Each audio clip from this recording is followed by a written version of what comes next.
Tucked away in a gorge in West Virginia sits Thurmond, population 5. Yes, 5. This tiny town, almost forgotten by time, is a shadow of its former self. You could fit the entire population in a standard elevator.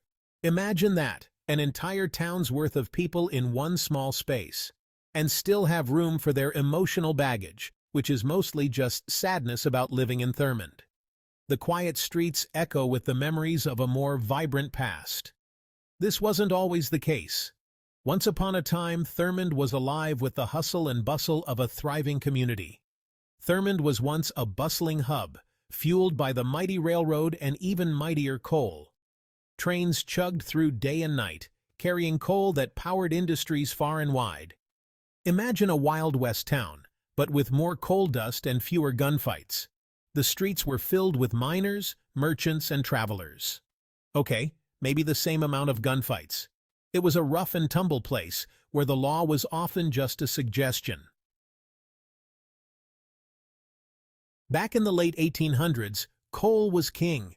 It was the lifeblood of the Industrial Revolution, powering factories, trains, and homes. The demand for coal was insatiable, and mining towns sprang up almost overnight. And Thurmond? Thurmond was its jester. Nestled in the heart of West Virginia, this small town became a bustling hub of activity, a gloriously corrupt jester rolling in coal money. The wealth flowed like the New River, and everyone wanted a piece of the action.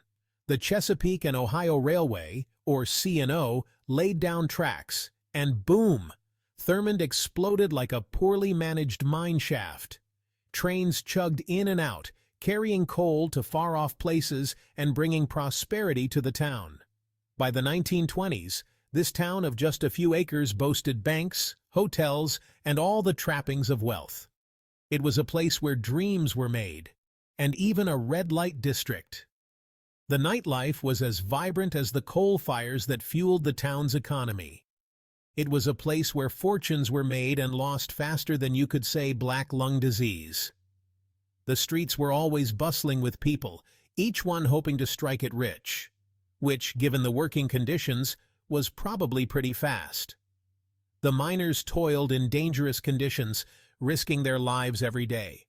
Yet the promise of wealth kept them going, fueling the wild, wild coal rush. You want quirky facts? Thurmond's got 'em.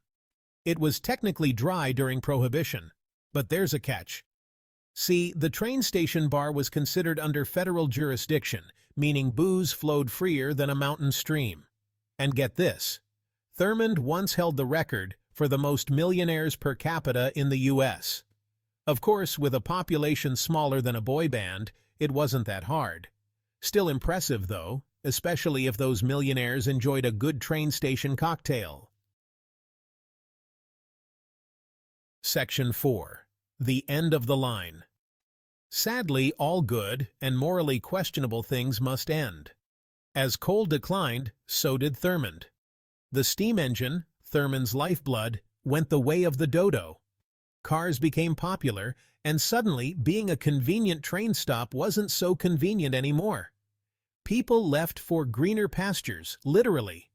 The once bustling town became eerily quiet, except for the ghosts, presumably, still arguing over train schedules and the price of coal.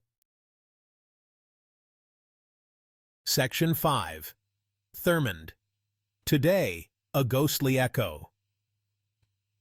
Once a bustling hub of coal and railroads, Thurmond now stands as a quiet reminder of its vibrant past. Today, Thurmond is a National Park Service site, preserved to showcase its historical significance and the stories of those who once lived and worked here. Tourists trickle in to see the remnants of its wild past. They wander through the streets, imagining the hustle and bustle that once filled the air. The buildings still stand, a testament to a bygone era of soot, sweat, and questionable financial practices. Each structure tells a story of ambition, hard work, and the inevitable decline. So, why nobody lives here anymore is simple. The party ended, the coal ran out, and the ghosts got lonely.